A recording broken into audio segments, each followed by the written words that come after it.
Hola y bienvenidos a otro capítulo más de Historias del Elíseo. Bueno, espero que hayáis disfrutado bastante de la historia de Eros y Psique. Sé que fue bastante larga, pero es que tenía demasiados matices, demasiados entresijos y bueno, aún así tuve que recortar ciertas partes, sobre todo el tema de los castigos de Afrodita a Psique. Pero bueno, la cosa es que hoy os voy a hablar de la primera víctima de el dios Zeus. Primera víctima mortal, creo. Sí. Bueno, todo el mundo la denomina así. Bueno, es que justamente hoy me he venido a visitar. Mira, os lo voy a poner por aquí.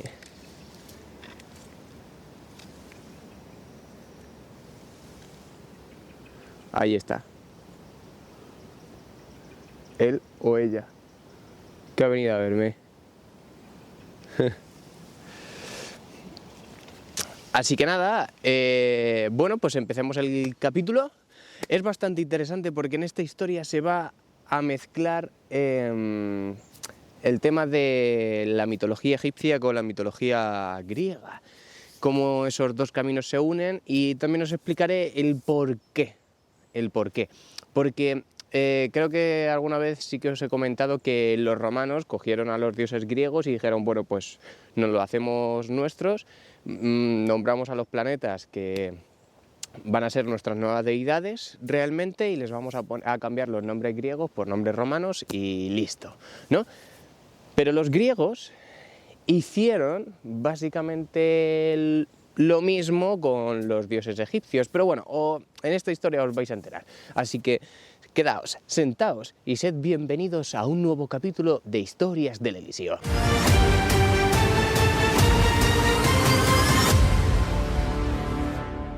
Bueno, no sé cuánto va a durar este capítulo, no va a ser tampoco muy largo ni tampoco muy corto, pero vamos a ello. Dios mío, qué frío hace aquí en el inframundo. Bueno, la mayoría de los humanos del mundo mediterráneo eran gobernados por reyes, perdón. La explicación de cómo lograron esos autócratas establecer su dominio sobre esa gente varía. Algunos descendían de inmortales, incluso de dioses.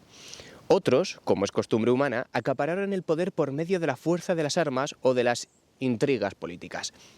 Ínaco fue uno de esos tempranísimos gobernadores de Grecia. Fue el primer rey de Argos en la península del Peloponeso. Después, un nuevo y bullente pueblo, y hoy una de las ciudades antiguas más continuadamente deshabitadas del mundo.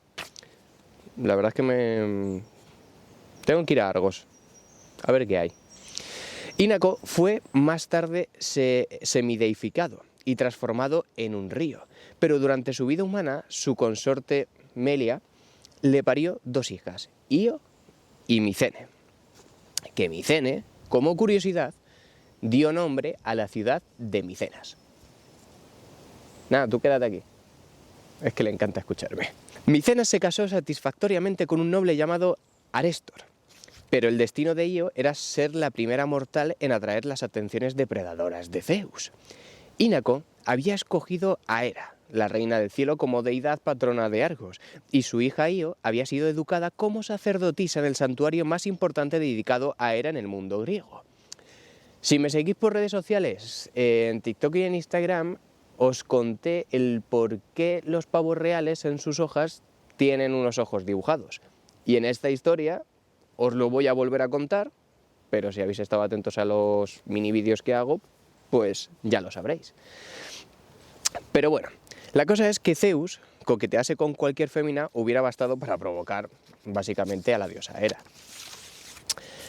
O sea, cualquier sospecha de que estaba ligando con otra persona, pues era una indignación para la diosa Hera. Pero cualquier intento de desflorar a una de sus propias sacerdotisas había de llevar su furia al límite. O sea, con toda la gente que tienes en el mundo, Zeus, con todas las mujeres, hombres, bestias, animales, lo que sea, encima coges y dices, uy, esta sacerdotisa me gusta, y qué casualidad que es la sacerdotisa de tu mujer Hera. Piensa, ¿no? Es como, no sé, en fin.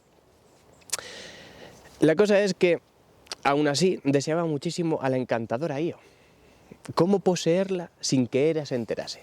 En vez de decir, bueno, me busco a otra persona. No, va a ser ella. Ya está, así es que cuando a Zeus se le mete algo entre ceja y ceja. Pero bueno, a ver si en algún momento os lo traigo al canal, si tiene tiempo, también te digo.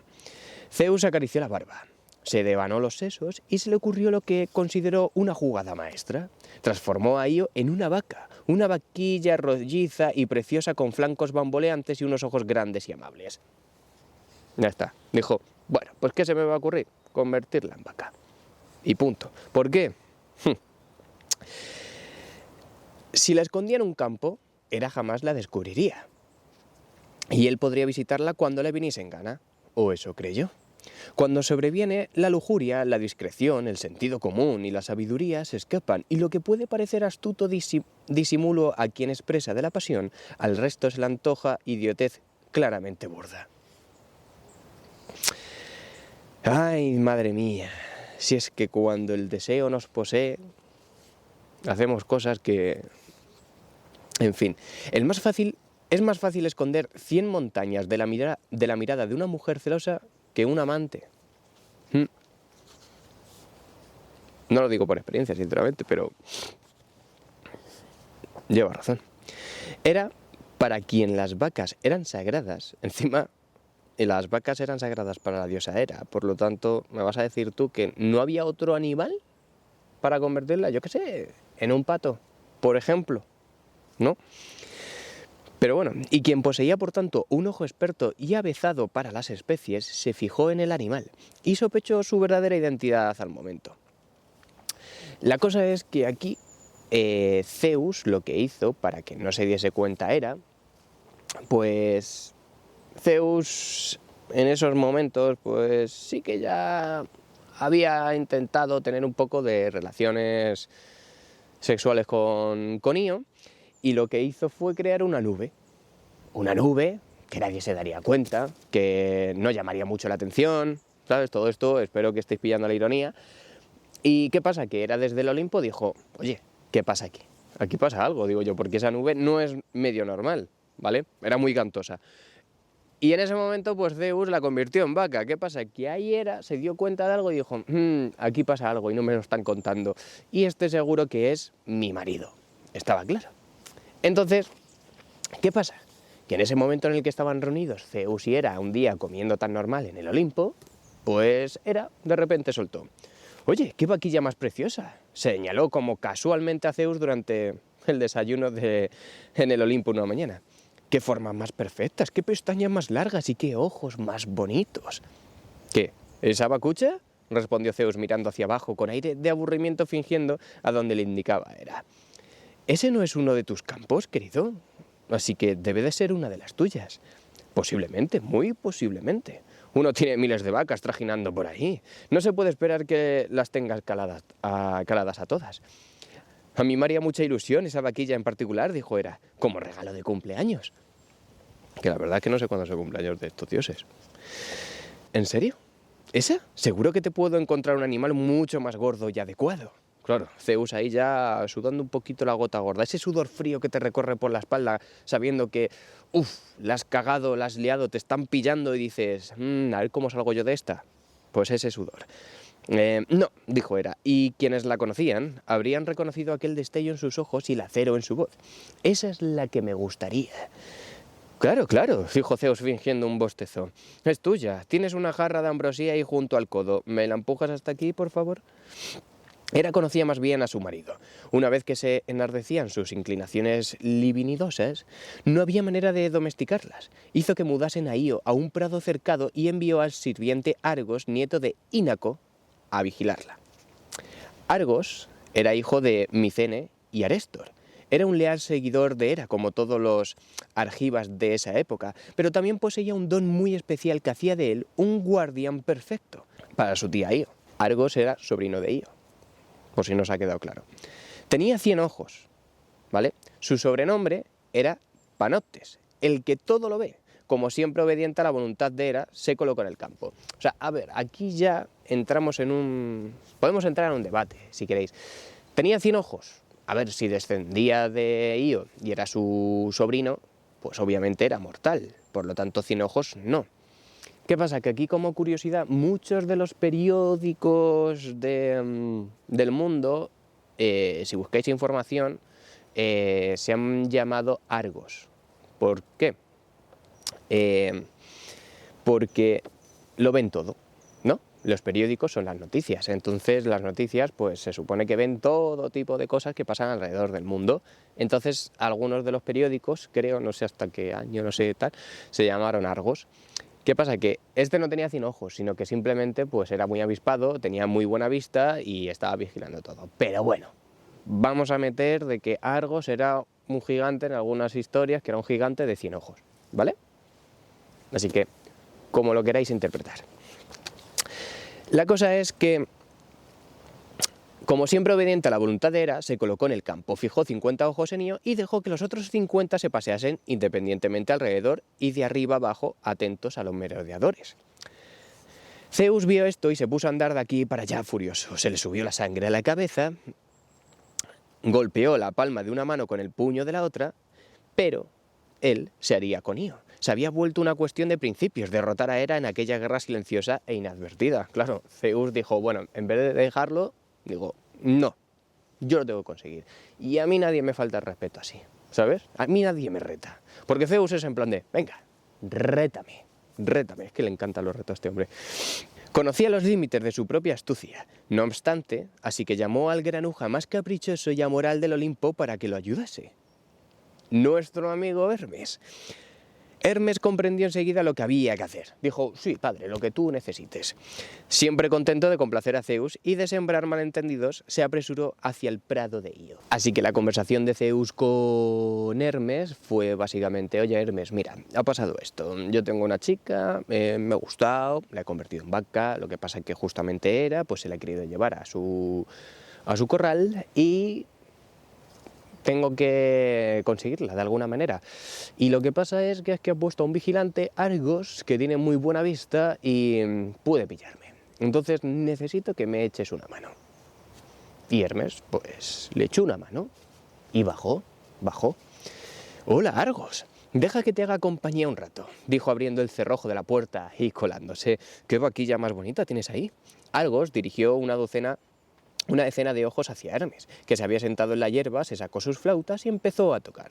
Durante 2 horas estuvo tocando y cantando. La música, el calor de la tarde, el aroma de las amapolas, las lavandas y el serpol, el suave circular y arremolinarse del riachuelo cercano, lentamente los ojos de Argos comenzaron a cerrarse uno por uno. Aparte, pues, bueno, le contó algunas historias, ¿no? Empezó a contarle algunas historias y, claro, Argos estaba entretenido, pero a la misma vez aburrido. Y encima ya con el tema de cómo toca Hermes los instrumentos musicales, pues al final se acabó quedando dormido. Y cuando el ojo número 100 parpadeó por última vez, Hermes bajó la flauta, se adelantó con sigilo y apuñaló a Argos en el corazón.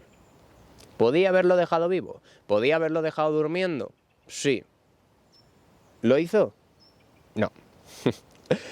Todos los dioses eran capaces de una extremada crueldad. Hermes podía ser tan violento como cualquiera de ellos. Sí, yo creo que como que, sinceramente es como que, no que quisiera matarle, sino en el sentido de decir, le daba igual.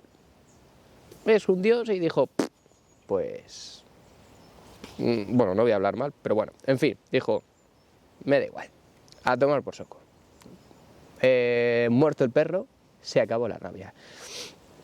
Una vez muerto Argos, Zeus abrió la puerta del campo y dejó libre a Io, pero antes de que tuviese oportunidad de volverla a transformar en humana, Hera, que había visto lo sucedido, envió un tábano que picó a Io produciéndole un dolor tan intenso y persistente que la vaquilla dio una sacudida, chilló y salió al galope lejos del alcance de Zeus.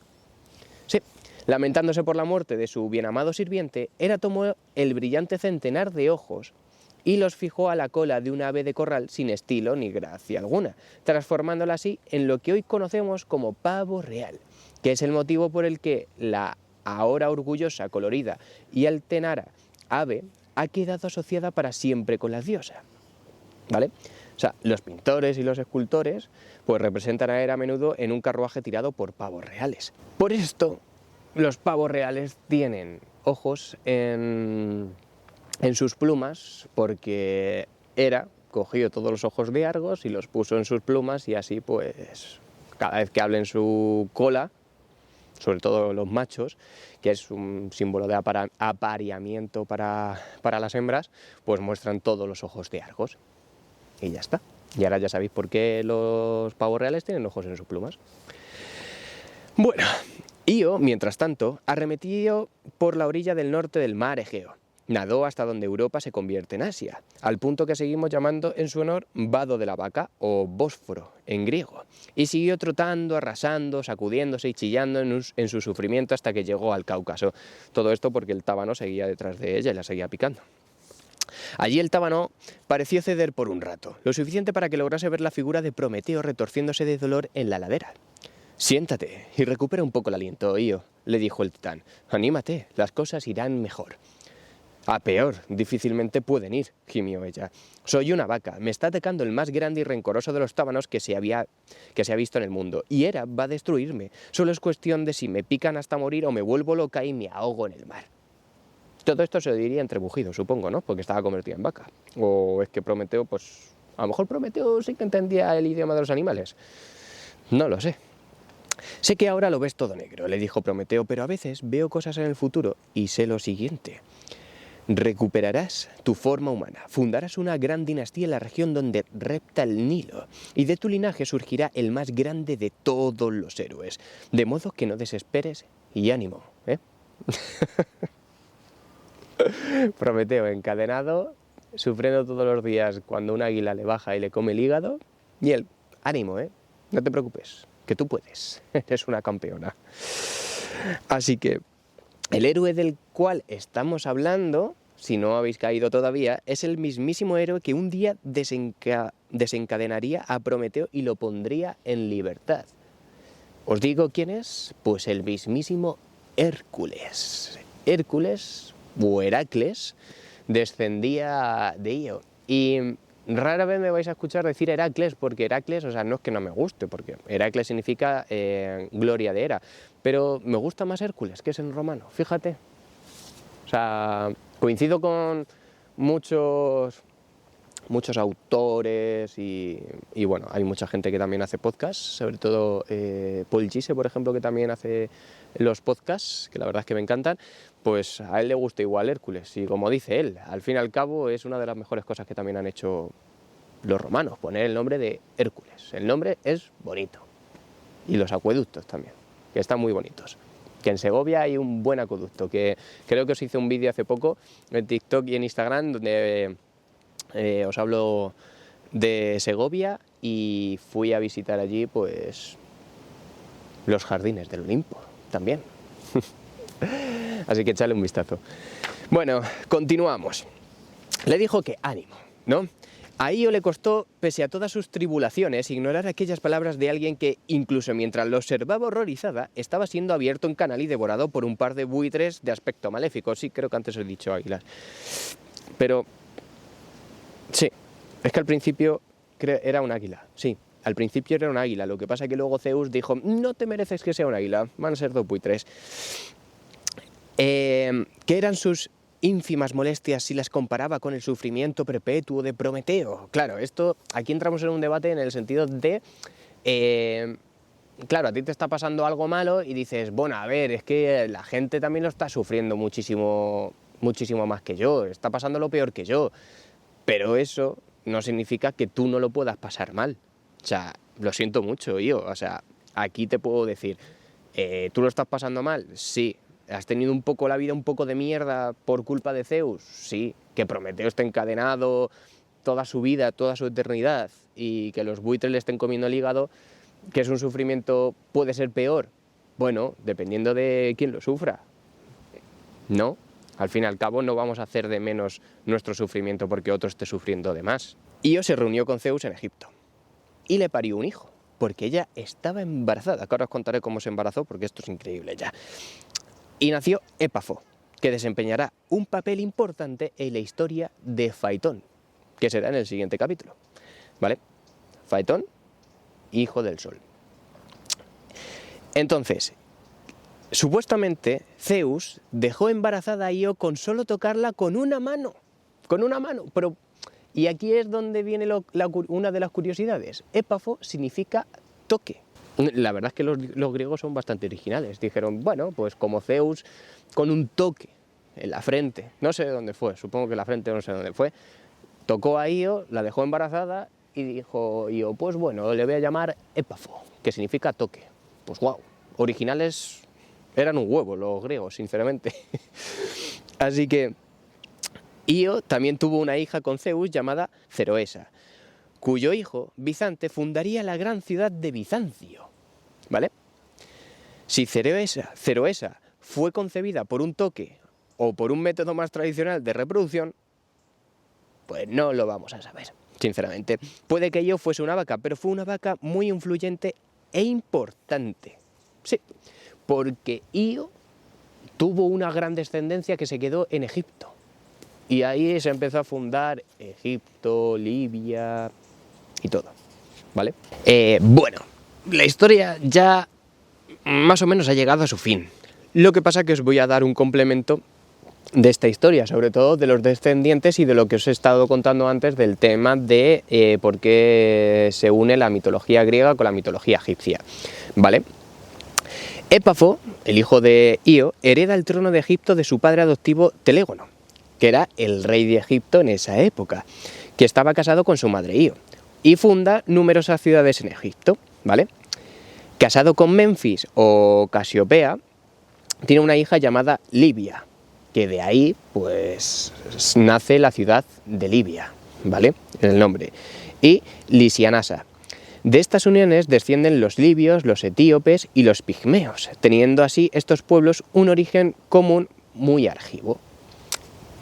Bueno, mejor os lo cuento en el siguiente capítulo.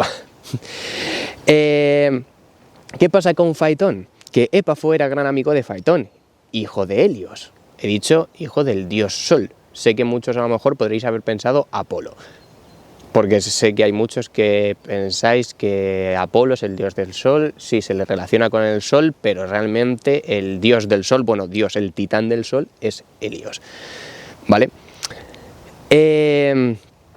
Pero realmente Faetón se parecía mucho a Helios. Las bromas que le hacía a su amigo, o bien las ofensas de Épafo durante una disputa, incitaron a Faetón a pedir a su padre que le dejara conducir durante un día el carro del Sol, ¿vale? Esto lo sabréis en el siguiente capítulo. ¿Y qué pasó? Que después de un reinado de gloria en el país de Egipto, Épafo tuvo una muerte horrible, a consecuencia de la venganza de Hera, que decidió que Épafo debía morir mientras cazaba. Convenció a los titanes para que se rebelaran contra su marido, y si bien esta rebelión, la segunda titanomaquia, resulta infructuosa, los titanes devoran a Épafo antes de que Zeus y otros olímpicos lo arrojen definitivamente al Tártaro. ¿Vale? Los hijos de Libia. Libia se une a Poseidón y tiene dos hijos, Agénor y Belo. Agénor emigra a Fenicia y es padre de Cadmo, de quien arranca la familia real de Tebas. Belo permanece en Egipto y sucede a Épafo como rey.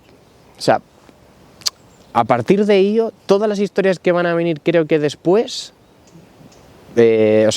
Perseo, Hércules, que Perseo va a ser uno de los primeros héroes que hagamos en este canal, porque es el primer héroe de todos, pues incluso hasta Europa, todos descienden del linaje de Io.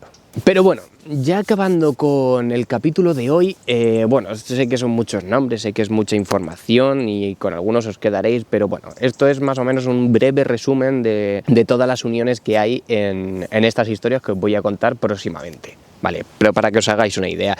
Y ahora simplemente vamos a terminar este capítulo con la curiosidad de cómo se fundó la ciudad de Atenas. Es un poco asquerosa y un poco turbia, pero os va a gustar. Pero bueno, hay gente que dice que esto es una historia un poco conmovedora. Cuenta cómo Atenea, sin sacrificar su castidad, desempeñó un papel de la concepción y nacimiento de uno de los fundadores de la ciudad-estado de Atenas. El cojo Hefesto, desde que le partió la cabeza a Zeus y lo ayudó así a traer a Atenea al mundo, había desarrollado una rotunda pasión por la diosa, ¿vale? Un día, incapaz de controlar su lujuria, la siguió hasta un rincón del Alto Olimpo e intentó forzarla. En su excitación, solo consiguió verter su simiente en el muslo de la diosa.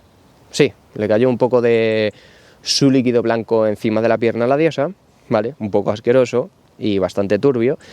Y Atenea con silenciosa repugnancia se quitó el pañuelo que llevaba alrededor de la cabeza, se limpió aquello y lo tiró montaña abajo. La tela pringada aterrizó en el suelo allá a lo lejos. El divino semen de Festo se filtró en la tierra y Gea quedó embarazada. Curioso.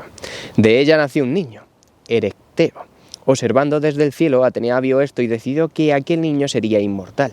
Por lo tanto, descendió del Olimpo, puso al bebé en una canasta de mimbre, la selló y la dejó al cuidado de 3 hermanas mortales, Herse, Aglauro y Pándroso.